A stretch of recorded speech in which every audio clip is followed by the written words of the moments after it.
So hey guys, আসসালামু আলাইকুম। কি অবস্থা সবাই, কেমন আছেন সবাই? এন্ড আশা করি সবাই অনেক বেশি ভালো আছেন। Welcome to my official YouTube channel Kaiyum Ahmed, and also welcome to my Facebook page. তো আজকের ভিডিওটা হতে যাচ্ছে সুপার ডুপার ইন্টারেস্টিং, কেননা আজকে আমাদের সামনে আছে রয়্যাল এনফিল্ড বুলেট 350।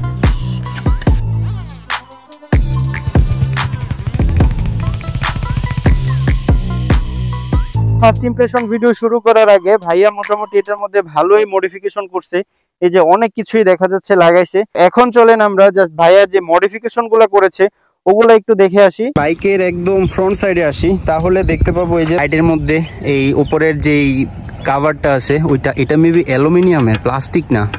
হ্যাঁ, এই যে হেডলাইট মেনটা আছে ওটার মধ্যে লাগানো, ইন্ডিকেটরে লাগানো, দুই পাশের ইন্ডিকেটরে লাগানো। তারপরে হচ্ছে এই যে ইঞ্জিন গার্ড, এটা আসলে এটা না লাগালে রয়্যাল এনফিল্ডের ওই ভাইবটাই পাওয়া যায় না। তো এই যে ইঞ্জিন গার্ড যেটা, এটা লাগানো পুরোটা একটা সেট। সো এই যে তিনটাই লাগানো, পিছনে সাইড ইন্ডিকেটর, তারপরটা হচ্ছে পার্কিং লাইট। একটা সাউন্ড হয়, সো সাউন্ডটা হওয়ার পরে হচ্ছে আমরা এই যে স্টার্ট দিয়ে দিব। আর ইয়েস গাইস, এই যে এখন যদি আমরা একটু এক্সস্টের সাউন্ডটা নেই,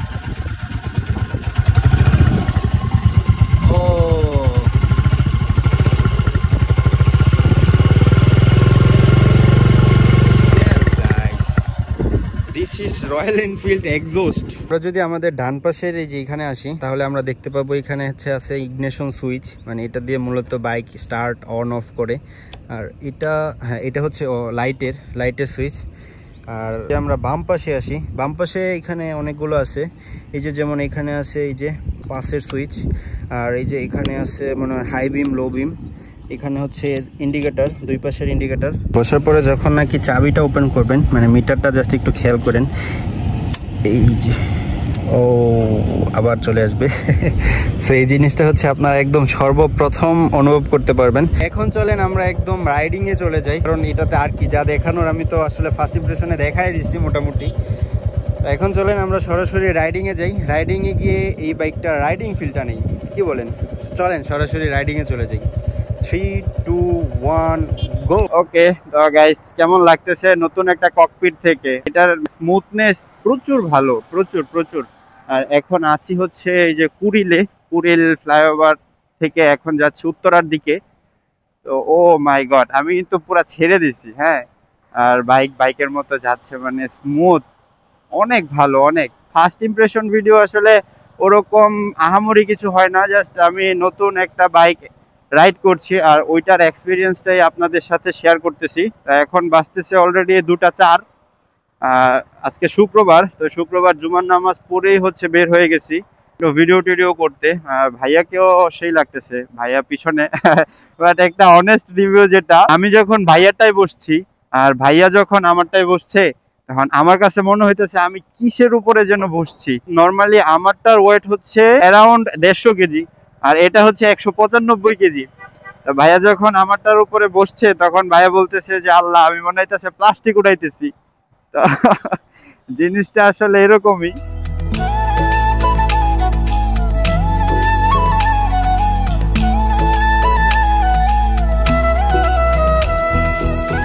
ভাই আমরা কি উপর দিয়ে যাব না নিচে দিয়ে যাব না?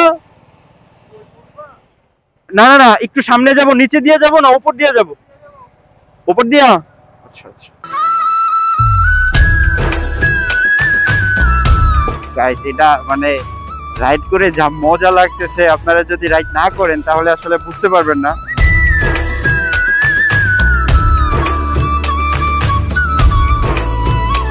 এটার যে পাদানিটা আছে, আমার অলরেডি পায়ের মধ্যে কয়েকবার লাগছে। হ্যাঁ, তো এটা আমি জাস্ট একটা ভিডিওতে মেবি, হ্যাঁ একটা ভিডিওতে দেখলাম যে এটা নাকি কেটে ছোট করা যায়, বাট বোঝা যায় না। তো আসলে তারপরেও মানে ইনবিল্ড যেটা, ওইটার মজাই একটা, আর মডিফাই করলে যেটা, সেটার মজাই আলাদা। এটার ইঞ্জিনের যে হিটটা, ওইটাও ভালোই অবজার্ভ হচ্ছে। মানে আমি চালাইছি বেশি না, আমি জাস্ট কুড়িল থেকে এই যে এখানে আসলাম, এই জায়গাটা ভুলে গেছি আমি। এখানে আবার এসে আমি আগে আইএলটিএস করতাম, তো এই জায়গাটার নাম ভুলে গেছি। মানে অন এভারেজ চালাইছি 20 মিনিটের মতো, হ্যাঁ 20 মিনিটের মতো চালাইছি। বাট যেই হিটটা অবজার্ভ হচ্ছে আমার ইঞ্জিনে, ওরে বাবা রে বাবা, ইঞ্জিনে হাত লেগে গেছে। তো ইঞ্জিনের যে হিটটা, ওইটা মনে হচ্ছে একটু বেশি আমারটার থেকে। ইয়া, অফরোড করে মজা পাওয়া যাবে গাইস, অফরোড করে মজা পাওয়া যাবে। বাট এটা মিরর ভিউটা সেই, মানে একদম মনে হয় পিছনে 1 কিলো পর্যন্ত দেখা যাবে যদি রাস্তা খালি থাকে। আর গাড়ি আসলে তো এই যে যেমন এখন আমার বাঁ পাশ দিয়ে গাড়ি যাচ্ছে, ওই ভাইয়া কিন্তু আমার এই পাশে, মানে আমার যে ভাই ওই ভাই আমার এই পাশে, বাট মিররের মধ্যে তাও দেখা যাচ্ছে এই যে এই মিররে তো একদম ক্লিয়ার দেখা যাচ্ছে। ও তো হিটিং ইস্যু নিয়ে যেটা বলছিলাম, মানে এটার ইঞ্জিনের যে হিট, যদি আপনি জ্যামের মধ্যে বসে থাকেন, কি ও মামা চাপ দেওকে, যদি আপনি জ্যামের মধ্যে বসে থাকেন তাহলে আপনার পা পুরা পুড়ে যাবে।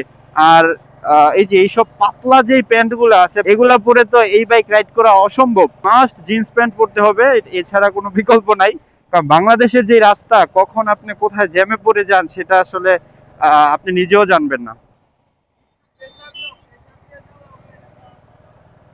আচ্ছা আচ্ছা, ভাইয়া বলতেছে একটু প্রেসার দাও, প্রেসার দিয়ে চালাও, দেখবো মজা পাবা। স্পিড উঠাতে অত বেশি সমস্যা হয় না, কারণ 350 সিসি তো, এই যে 60 উঠে গেছে একদম, মানে কোনো কিছুই করতে হয় নাই। মারাত্মক মারাত্মক গাইস, মারাত্মক। মানে স্পিডটা উঠালে বোঝা যাচ্ছে এটার এক্সস্টের যে সাউন্ডটা যখন কানে আসে না, কি যে ভালো লাগে গাইস। এটা আপনি আসলে, মানে আপনি যদি বাইকার না হন তাহলে ফিল করতে পারবেন না এই মজাটা।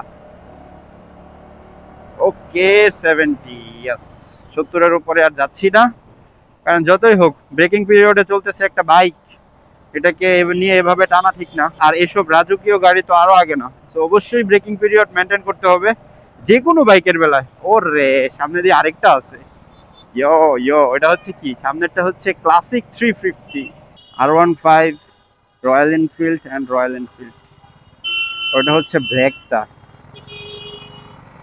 এতক্ষণ একটু কেমন হেজিটেশন ফিল হচ্ছিল, বাট এখন মনে হচ্ছে আমি আমার R15 এ রাইড করতেছি। আসলে এটা হওয়াটাই স্বাভাবিক, আমারটা হচ্ছে স্পোর্টস বাইক আর এটা হচ্ছে লিজেন্ডারি বাইক। তো দুইটা বাইক তো আসলে কখনো এক হয় না, দুইটা বাইকের সিটিং পজিশন থেকে শুরু করে সবকিছুই আলাদা। আপনি এই বাইকটার যত খারাপ দিকই তুলে ধরেন না কেন, দিন শেষে এটা একটা রয়্যাল এনফিল্ড, এটা একটা রয়্যাল এনফিল্ড, এর উপরে আর কোনো কথাই হয় না। ভিডিওটা কেমন লাগতেছে আপনাদের তা অবশ্যই নিচে কমেন্ট করে জানাবেন। এখন বাজতেছে 2:33, আমি অলরেডি আধা ঘন্টার মতো বাইক রাইড করে ফেলছি। এটা আমার কাছে একটু খারাপ লাগছে, সেটা হচ্ছে হিটিং ইস্যু। বাট আমার কাছে খারাপ বলতে কি, আসলে এই খারাপের জন্য যে কিনা যাবে না এমনটা না। Royal Enfield is royal Enfield, এর উপরে কোনো কথাই হতে পারে না। সেটা যদি হয় বুলেট 350, ও মাই গড, ও কি যে ভাল লাগতেছে, কি যে ভাল লাগতেছে গাইস, আপনাদেরকে বলে বুঝাতে পারবো না। আচ্ছা, এটাতে একটু হেলে দুলেও তো মোটামুটি ভালোই মজা পাওয়া যায় না? ইয়া ইয়া, হ্যাঁ ভালোই লাগতেছে। ও মাই গড, ও মাই গড, কি যে ভাল লাগতেছে, কি যে ভাল লাগতেছে। নিয়ে নিবো নাকি গাইস আমারটা বিক্রি কইরা? আমারটা এখন বিক্রি করলে কত পাওয়া যাবে? 4 লাখ 4.5 লাখ টাকার মতো পাওয়া যাবে, বুঝতেছি না এটা কি নিয়ে নিবো।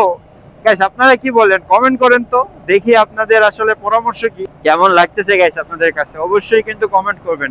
এই ভিডিওটা বেশি বেশি শেয়ার করবেন। দিন শেষে ভাইয়াকে আসলে ধন্যবাদ দিয়ে ছোট করব না, যে ভাইয়া আপনার এত পছন্দের বাইক আমাকে দিয়েছেন। আপনারা তো ভিডিওতে অলরেডি দেখলেন যে বলতেছে যে যদি তুমি না চাই অন্য কেউ চাইতা তাহলে আমি দিতাম না। আসলে এমনটাই হয়, আমি আমার বাইকও মানে কাউকে দেই না।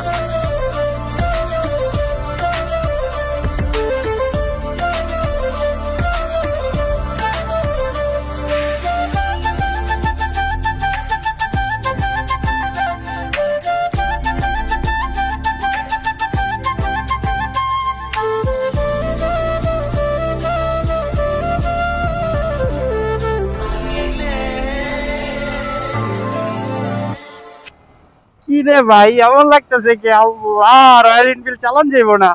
আমি ওইটা চালাই, এখন এটা মনে হইতেছে পুরা জট।